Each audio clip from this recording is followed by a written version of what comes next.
গত 2 বছরের টোটাল সরকার অবৈধ। ইউনূস সরকার অবৈধ, তারেক রহমান সরকার অবৈধ। এই বিষয়গুলো কিন্তু মাথায় রাখতে হবে। বৈধতা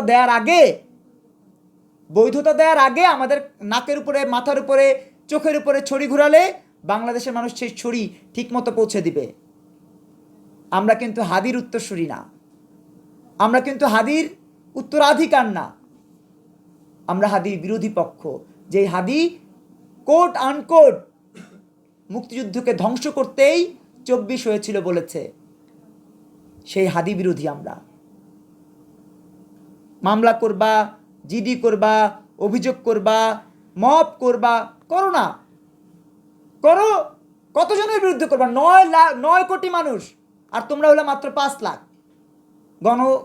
গণভবন লুট করছে 5 লাখ, উত্তরা থেকে আসছে 5 লাখ, যাত্রাবাড়ি থেকে আসছে 5 লাখ, সব মিলায় 5 লাখ। সেই 5 লাখের মধ্যে আবার কারিনা নাই, হাদি নাই, অমুক নাই, তমুক নাই, আত্মহত্যা করে মরে যায়, দেখছো না? পালায় যায়, ডোমিনিকানের নাগরিক হয়।